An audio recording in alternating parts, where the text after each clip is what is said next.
Welcome back to the Mel K Show. I have one of my favorite guests here and easily one of the smartest people out there talking about geopolitics, history, philosophy, and more things than I know about, which is why I love having her on. I'm honored to have Cynthia Chung back. Thank you for joining me. Thank you for having me.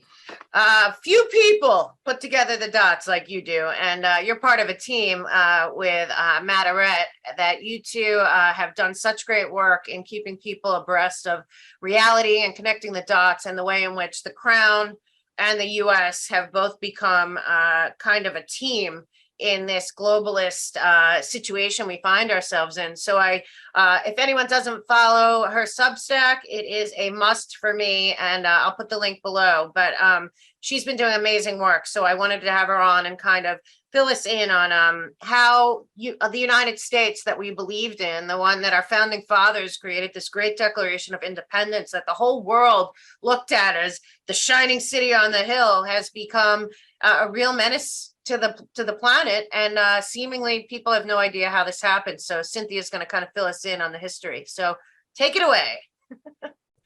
Thank you very much. Yeah, I did a paper recently called The Special Relationship, How the British Reconquered the United States and Established an Anglo-American Empire, which I know sounds nuts to most people, thinking like, what do you mean the British? Like, if anything, the United States is the primary, leading component of the world empire, and the British have been sucked into what is now an American empire. And so I thought I would go through some historical points that are very striking that a lot of people surprisingly don't know. And when you're aware of these things, it changes everything.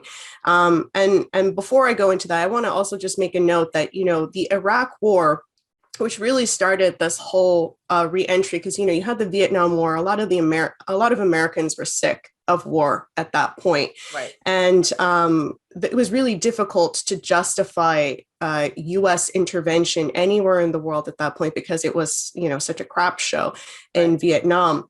And it took a really long time for the United States to be drawn back into this kind of permanent warfare architecture with this military industrial complex that's just like, it's grown into a monster. Yep. And the Iraq War, everybody knows now, was not launched for any justified reasons, but it was also British intelligence that was at the head of drawing the United States into that with, with Dear Love actually being the head responsible for making these claims that Iraq was in the process of making nuclear weapons and these sorts of things. And then with the process of Libya as well, there were components of the British government that were also very much implicated in that. And the UK Parliament actually had released a report saying that the British, David Cameron, the Prime Minister at the time, was responsible for war crime. Tony Blair as well is responsible for war crimes. It's recognized by, certain components of the British government itself. And I think people always sweep this under the rug, but when you know how the British have functioned in terms of their empire, you'll realize that they're much smarter, because they tend to get people to do their dirty work for them. Yeah, it certainly seems that way. It's interesting. Side note to bringing up Cameron. Do you know that you might not know, but you probably do. Susan Rice is married to his brother. So, and right now she's running our domestic policy, but was also very involved, under Obama with the UN and the incredibly, I think, illegal international shame of which was the Libya situation and Gaddafi and all of that. So I'm glad you brought that up, because there is a real connection back in the installed regime, I call them, the Biden regime, with a very close connection with the British royal family and all the people in Parliament right now. So I think it's really important. I say a lot, I don't think that the British ever accepted that the revolution was real. I think they just said, let the American people think it's real, and we'll come in underneath the dead, in the dead of night, which is what we're going to talk about. People really need to open their eyes. Yeah, Yeah, go exactly. And ahead. General Flynn has also, come out speaking a lot about the reality of what the Libya situation was, which was not just, a tragedy for the Libyan people now, who's they were one of the most advanced countries in Africa, and now they're like a basket case, but it was also an attack on American citizens as well. Yep. And so I want to open up with a speech of Winston Churchill, the Iron Curtain speech of 1946, which is really, the Russians and the Chinese were American allies during World War II against the fascists. What happened? What caused this to change all of a sudden, almost like overnight? Like 1946, it's less than 2 years after World War II has ended. Everybody is disgusted by the level of death and destruction that occurred. Why was there all of a sudden this Iron Curtain that was announced? And Churchill says in part of the speech, neither the sure prevention of war nor the continuous rise of world organization will be gained without a special relationship between the British Commonwealth and Empire and the United States. Not only the growing friendship and mutual understanding between our two vast but kindred systems of society, but the continuance of the intimate relationship between our military advisors. And you'll see, like with the death of Roosevelt, during World War II, he was very clear that he thought after the war, it was supposed to be that there was a decolonization process. Obviously, Churchill was very upset with this, but Roosevelt was running the show. And so part of the idea of the decolonization process for all these countries was that they were not going to be sovereign, right? They would need time to build up their capability to be sovereign. So you would still need a certain like world leadership, but it wasn't supposed to be a permanent world leadership. And in order for this to be balanced so that you wouldn't have like an Anglo-American, interest or vice versa, he said the four powers would be Russia, China, the United States, and Britain, which makes sense. You have two countries from either side, and Russia and China were clearly going to be the leaders from the Eastern sphere. And instead, what happened when Roosevelt died, the United Nations, which was a concept of his, it got totally taken over by British foreign interests, and they started to again repump the colonization process for these countries, and the United States became beholden to British foreign policy, which you can actually clearly see with NSC 75. Right. It is something that was put forward that actually said, because of this Iron Curtain excuse now, in order to defeat Soviet communism, the United States will now have its priority to defend British colonial interests, because the British colonial interests are what's preventing Soviet communism from taking over these other parts of the world. And so you can look it up, for yourself. NSC 75 was all of a sudden a defense for that. And you see, when the CIA was created in 47, it all of a sudden was in all of these countries all over the world doing all types of coups and assassinations. But for whose policy? It was always for a British policy to retake control, or like with the Vietnam situation, for the French, who were the ones that owned Vietnam as a colony for a while. When the Japanese fascists were defeated by Ho Chi Minh, who was an ally of Roosevelt, the French came back in, demanding their colony back. And then when they had their upset in Algeria, they asked the Americans to go into Vietnam to continue this colonization process in Vietnam. So again, it's like this was never what the United States was originally about. So what happened? I think that an important component of this is the Civil War of the United States. So, the American Revolution was won against the British Empire, but it was not like fully won, because there was always a battle still internally for what were going to be core policies, including economic policies, because economics we're taught in school today is a very boring subject, but actually economics, the viewpoint that your country has on economics will be the viewpoint you have on what is humanity. So if you view people as cattle and slaves, your economic system will reflect that. Whereas if you view people as individual, creative, sacred beings that can all contribute to make a process better, and you realize that that is the true wealth of the system, Right. then your economic system is also going to reflect that. So the United States was the first country in history to come up with an economic system that successfully, not just successfully, but it blew the system of empire out of the water. And the system of empire could not compete with the American system of economics that was centered in this. There were always, other factions within the United States that were encouraging that idea, though, right? And so there was constantly a back and forth.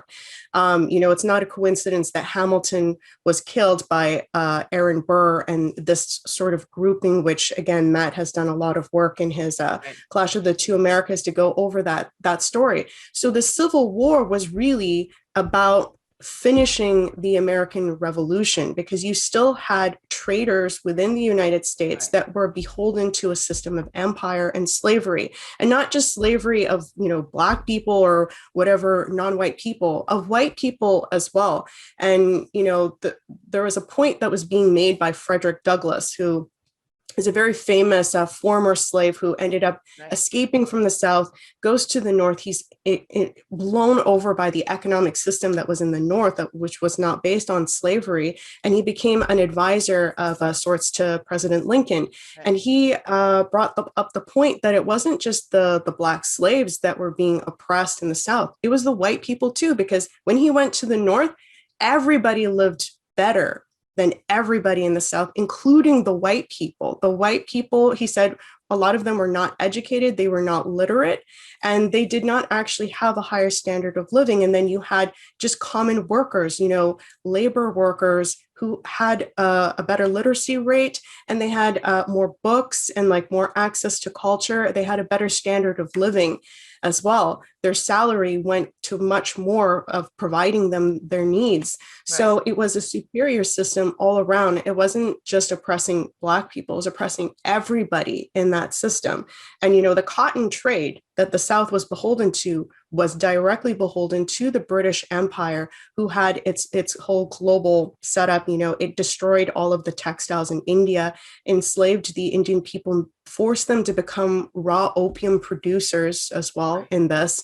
And the British people were also extremely exploited under the cotton manufacturing. There's a lot of, movies and stuff. And Charles Dickens has written a lot about this. The cotton would be so thick in the air of these factories that they'd have children also working in, that it would stuff their lungs and they'd slowly suffocate to death, working in these factories. It was really atrocious working conditions. So it was very clear that the South was beholden to that system.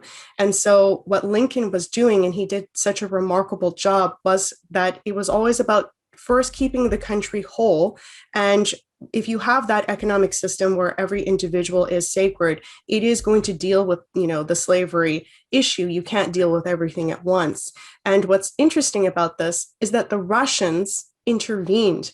So Britain and France at this time during the Civil War had actually written to Tsar Alexander II saying, hey, so we're thinking of militarily intervening on the side of the Confederates over the Civil War, because, we think that they have the right to be independent. They were for breaking apart the United States, right? And the more that the United States that makes sense. That's, right?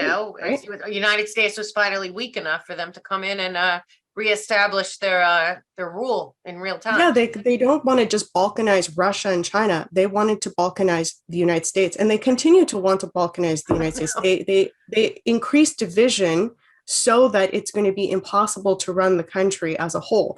And so Tsar Alexander II said in an interview with Wharton Barker, saying why he sent his two fleets of Navy on the East and the West Coast. Right. And he said to Britain and France, if you intervene, I'm going to intervene on your ships. So the Russians were like, we're not going to take any side in the war, but if you're going to militarily intervene, we are going to defend the Union's, military and so forth with our own ships. And they stayed on the coastlines for 7 months.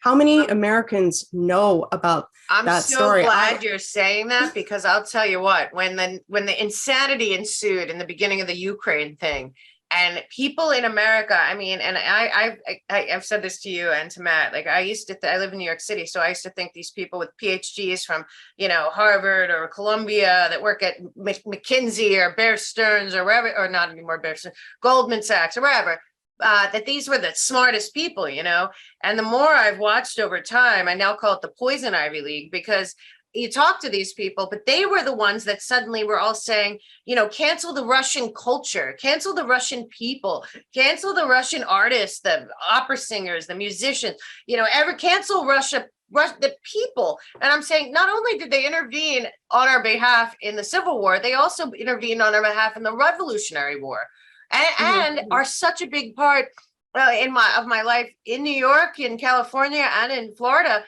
I had so many Russian friends that are big entrepreneurs here. So I'm watching the same people that fell for the entire pandemic suddenly demonizing Russian people like we're in Nazi Germany. And I'm so glad you're saying that, because that is true. And people need to know that.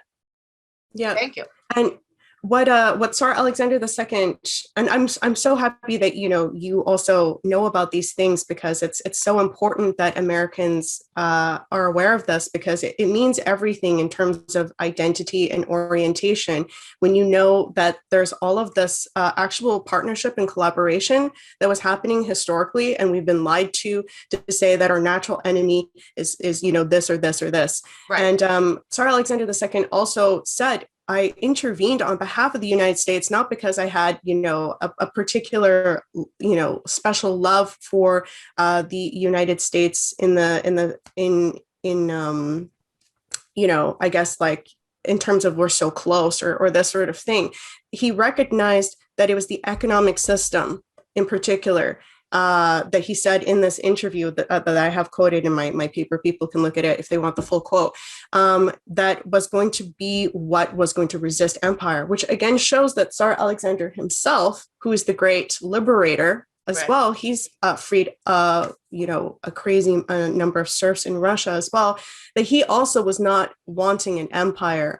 So you had namely Britain and France at the time that were opposed to this view that you saw a natural partnership forming between the Americans and the Russians. And there was a lot, because of this American system, it started to spread everywhere. So in Germany as well, Otto von Bismarck was talking about this American system. Friedrich List, he's the leading economist at the time. He wrote books directly referencing the American system. Sun Yat-sen, who is considered the father of the Republic of China, because China had a revolution in 1911 to overthrow the dynasty, because the dynasty was very corrupt, and like the people were really not having very much of a future or a life. And he had actually studied in Hawaii with American system, patriots. And so he had very much promoted a Lincoln orientation. And you have even like stamps of Sun Yat-sen and Lincoln on right. Chinese stamps at the time. And like the rail development and all of this is, it's all based off of what the Americans were doing, the Meiji Restoration in Japan as well.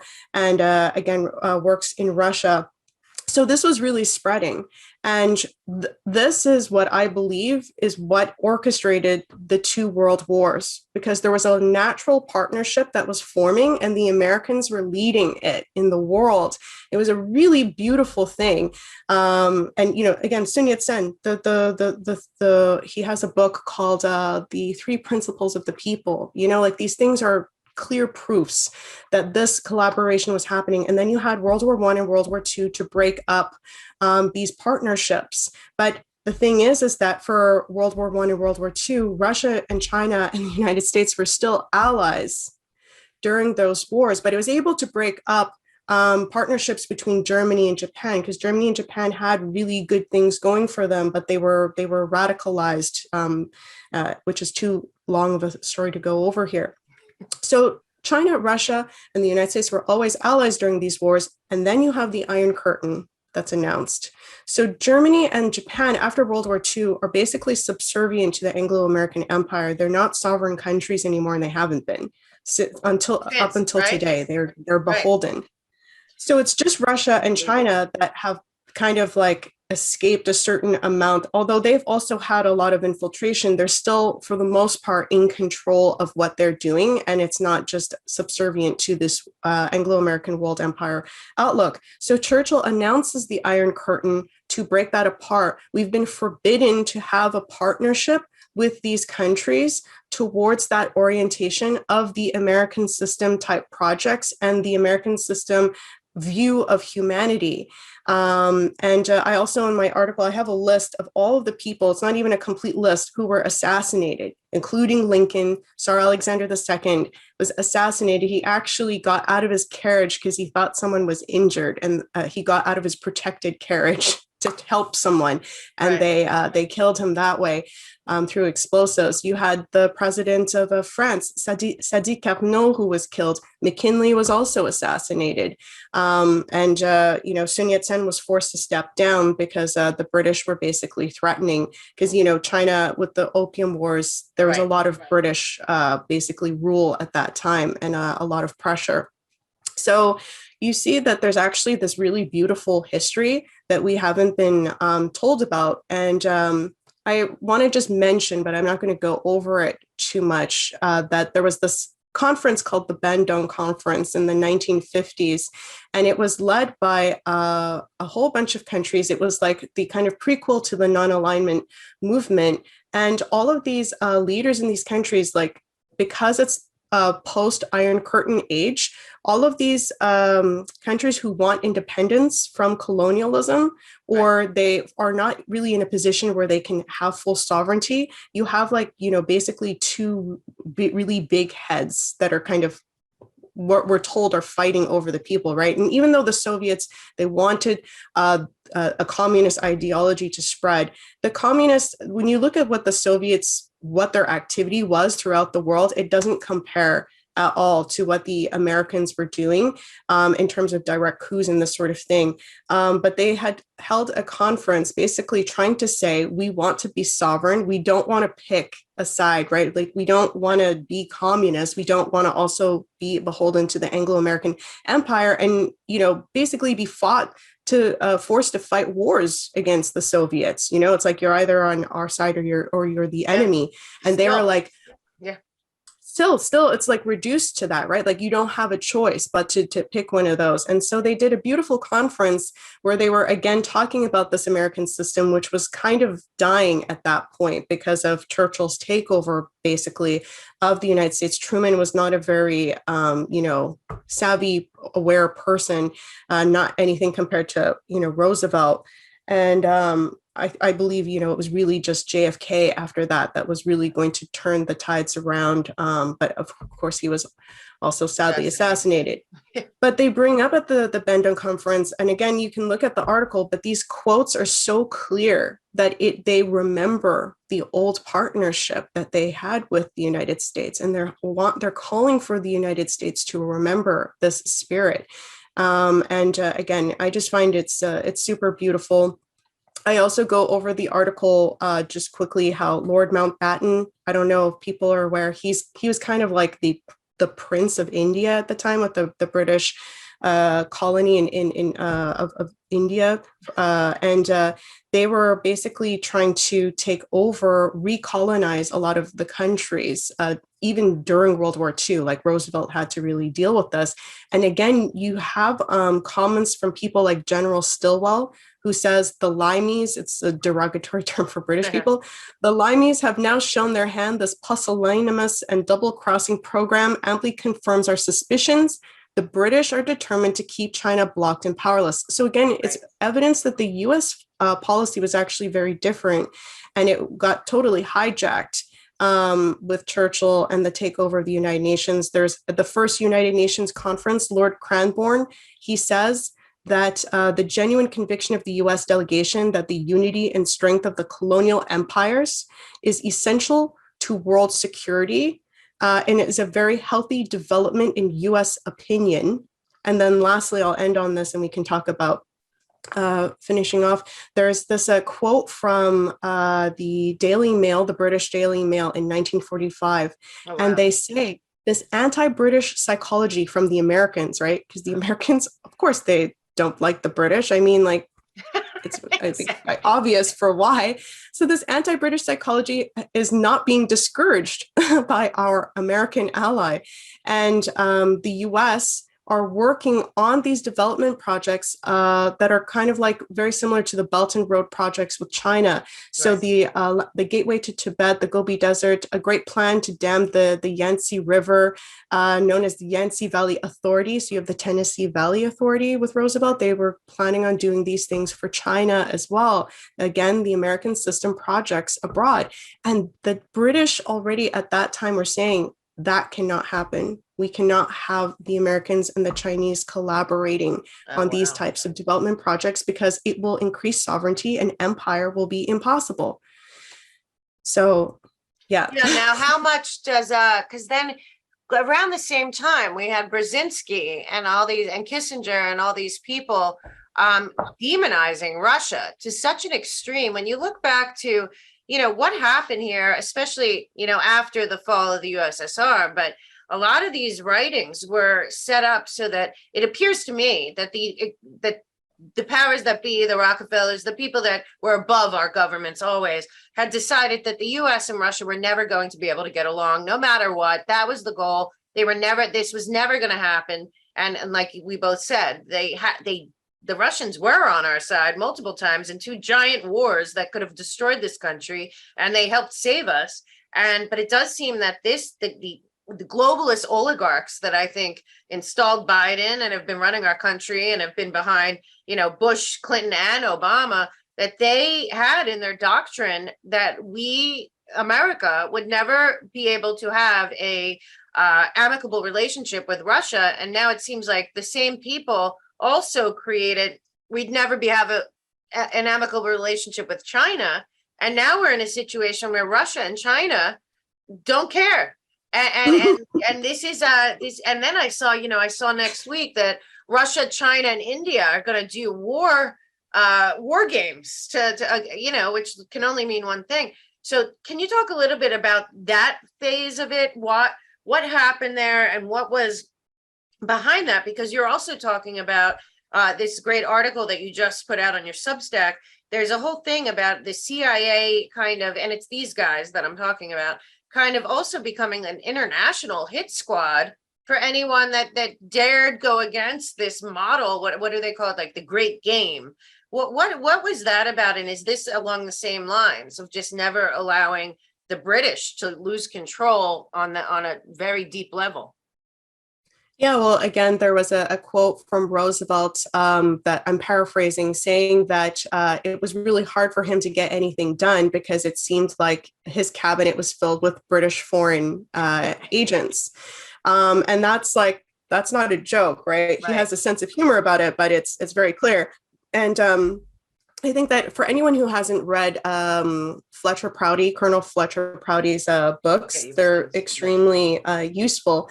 And he, is the character Mr. X is based off of an Oliver Stone's JFK movie. Again, if people haven't seen that movie, that's a superb movie, a must, really, if you want to know. Yeah, that was like the final coup, in my opinion, of broad daylight coup of the United States. But he brings up in his book, and he was a pilot, during this period, and during World War II. Actually, he was a special operations chief, I think, during the time of the Vietnam War.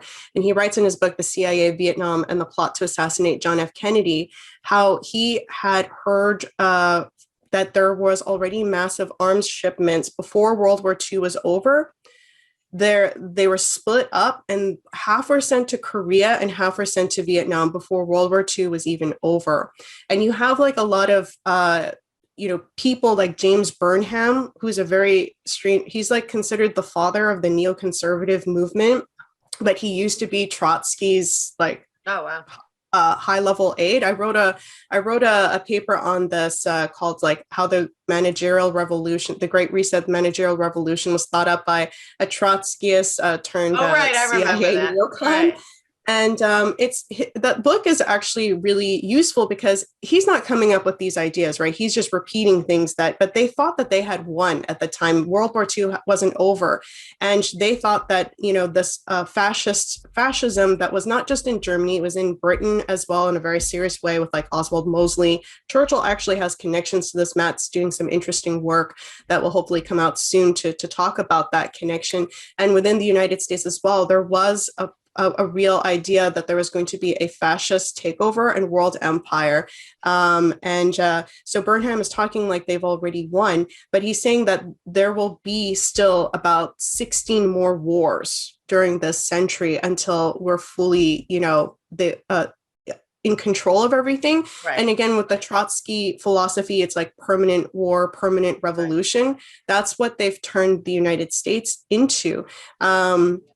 And, the American people are suffering for it because your economy is being gutted to serve and like feed this monstrosity of a military industrial complex that's not serving anybody in any way. And, Pelosi's trip to Taiwan apparently is going to be costing taxpayers $90 million for her to clearly have done some backdoor deals to stuff her own pockets. Yeah, they don't even hide it anymore. That's the craziest part. I like, you're so smart, but it's funny. We just passed this it's the Build Back Better bill from the G20 that they just pushed through, 700 billion in new taxes for we the people. It's going to come after the middle class. It's all about the climate BS and giving like the same people that are causing all the wars and causing all the climate stuff would like us to give them $150 trillion worldwide for them to solve it when they're the ones creating all the problems. And it's not surprising to me because I read that in your piece, and I really, your journalism, your investigations are amazing, and everyone should follow you. But I thought about it and I thought, so what we're saying, again, everything is so set up because when they tried to push the Build Back Better bill a year ago and people were against it, I think it was all a show. I think it was all about timing. It's the whole cabal, the BlackRock and the Gates and the Schmidt, all the people that are involved in the World Economic Forum, Great Reset, they want that bill. And the oligarch now has all the power. Joe Biden's impotent. Everything's falling apart. We're run by an oligarchy as far as I'm concerned. I still believe in God and the people, so I'm not saying that we're doomed. But when you bring up, this is what we're finding out. I think a lot of transparency is coming, not just from what you're talking about, but also the people are talking about Libya. And that report did come out from the British intelligence that they knew that they were arming terrorists and that Gaddafi, that wasn't true. More is coming out about George Soros's NGOs worldwide and the actual truth about 2014. A lot of your and Matt's work informed people about what really happened in Ukraine. But shocking and not shocking is that during World War II, they were putting arms in Korea and Vietnam, and then we went to war in both places.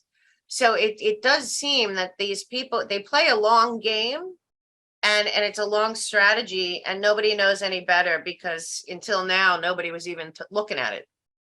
Yeah. And I mean, like, what did those wars do to the Americans who went there? Like when those people come back and they have to come back into the communities and all of this, like it affected whole communities. The fathers and the brothers and the sons were coming back like totally messed up with like, post-traumatic stress disorder and all that, because like, it forced you to do monstrous things and you thought that you had to do them. And that's part of also like, this MK Ultra, right, messed upness and a lot of that work they were doing on looking at the post-traumatic stress in British soldiers with, William Sargent and the Tavistock Institute, which then later on became, the MK Ultra thing. And I want to quickly do a lot of work to uncover hidden history. These people are not smart enough to hide their moves. I feel like they're making their moves in plain sight, where the people that groom them to be the world leaders were way smarter than that. I think they've grown up in a period that they thought that they were in the golden age, right? That of their, monstrosity. And they thought that they pretty much had won, and it's just about sweeping up. kind of thing. And so that level of arrogance has really backfired for them because they never saw the Russia-China partnership, for instance. And, even Jake Sullivan, who's beholden to a Hillary Clinton, vision of foreign policy, was saying that, at the time when we did the pivot to Asia, US pivot to Asia, we were criticized for being too harsh with China, but now we're being, criticized that we weren't harsh enough at the time against China. And he had to acknowledge, it's like, well, we just didn't actually think that Xi Jinping was going to be the man that he was, which, because for the longest time, China had to do a lot of, I think, acquiescing.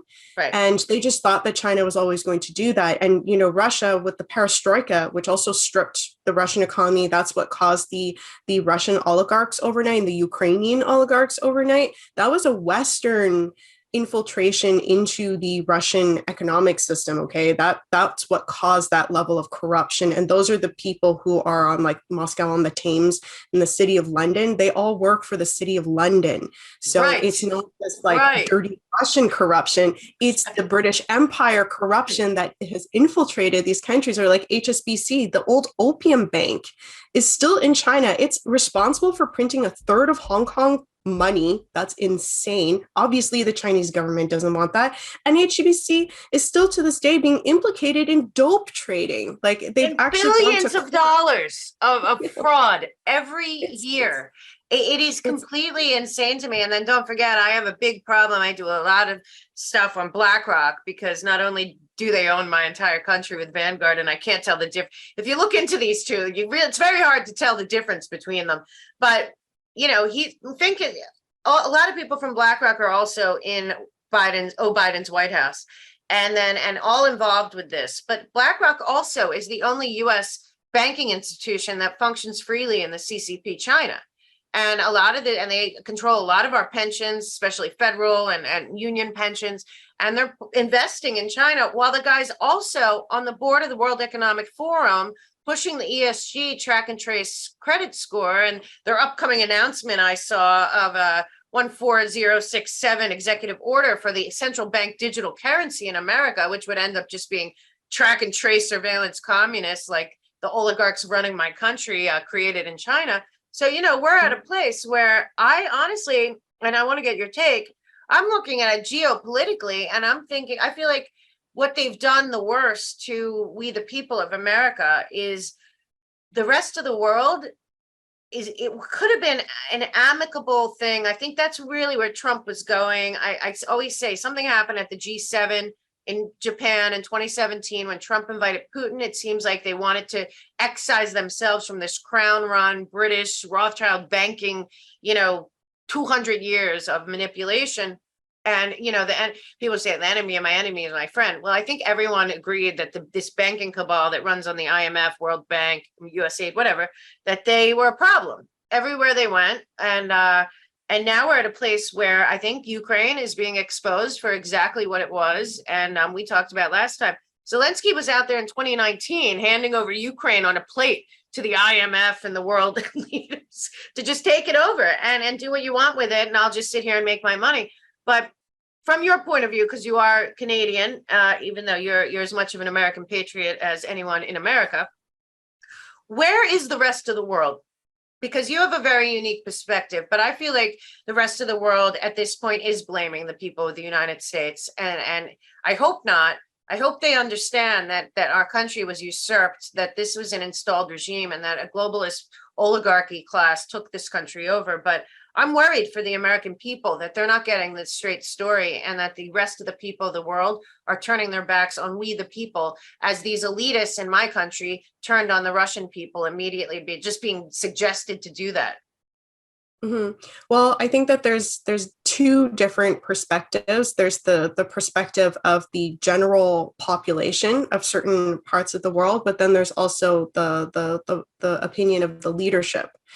So, the opinion of general populations is always not, a reflection necessarily of a reality or the orientation of the country. But there's obviously a lot of frustration with the United States at this point, because the United States has gone into so many countries and like just totally annihilated them, and the people are living like Syria, for instance. There's still a faction of the US military in Syria, and they've been like, sabotaging the crops in Syria, so that the Syrian people have already gone through so much, and they've just won't leave them alone.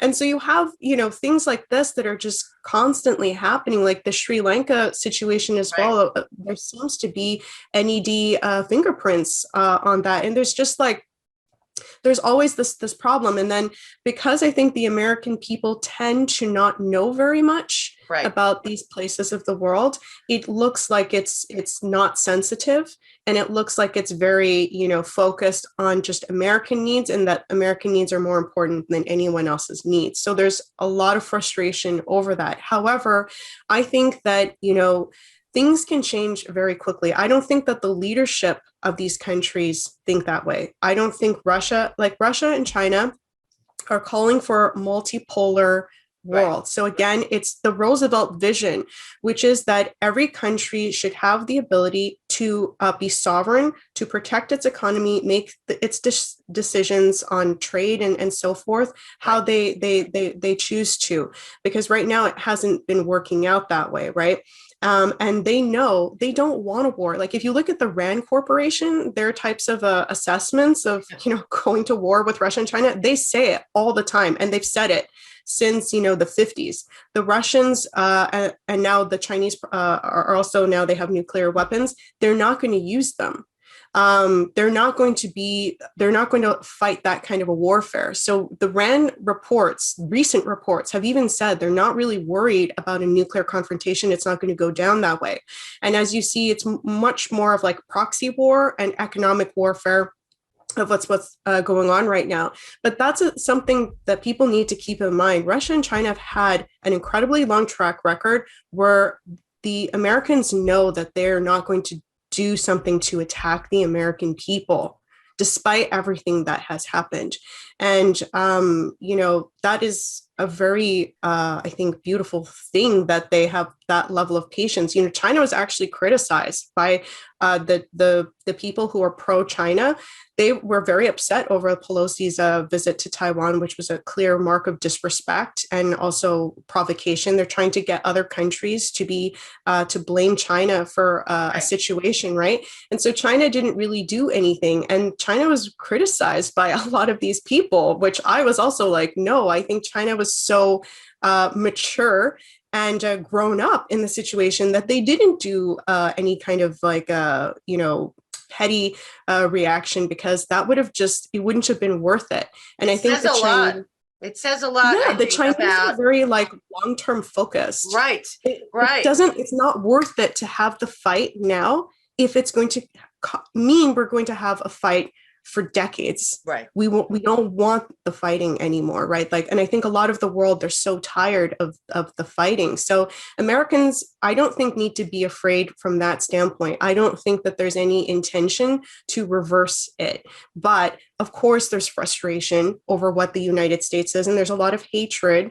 There's a lot of denial that there was anything good in the American history. And I think that Americans just need to also remember themselves what was the best of the United States and its interaction with other parts of the world, like what we briefly went over today, to reawaken that, because the United States really was, the Statue of Liberty was a real thing. It was the hope, the beacon of hope for the entire world. Everybody, it took a really long time for the world to start disliking the United States. The United States had to work really hard. We did. Well, we were usurped, in my opinion, by these international bankers and all of them, and that they're still doing it. Yeah, what's scary to me is I talked to also Matt about it and other people. It's like that what you're saying about Roosevelt, and that every country, first of all, the Rothschild banks and the City of London, Bank of International Settlements at the top, they're hoarding all this money. Now they want all the rest of it. They want this whole climate thing and then the Glasgow and, all of it. They want us to give them all of our money, threat of the central bank digital currency and the social credit score.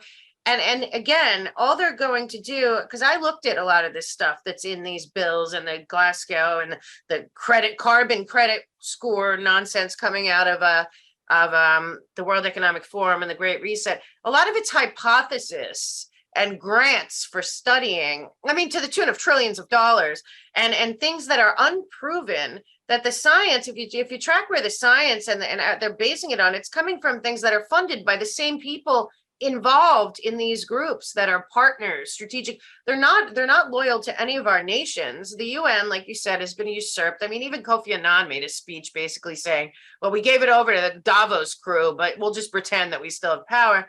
And what I see too is also, I think we're tired of war. I think people know that war is a racket. It's a money-making machine, just like I think the climate emergency is a money-making machine.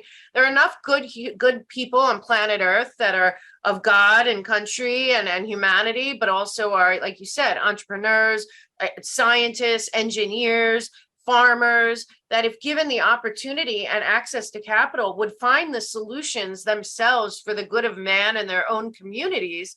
And we should be doing that worldwide. And as these people hoard this money, we still have an entire Africa and basically South America that could be built up. We have the technology for infrastructure. We have the technology for agriculture to have it thriving. Those countries that have those natural resources should be able to profit off of the natural resources on their land. There's so many solutions, which is why I'm hopeful. But at the same time, then you see Blinken go down to Africa on like a secret meeting nobody's talking about. And you're like, just leave them alone. You know, just stop already. They're talking about sending 800,000 troops into Europe permanently.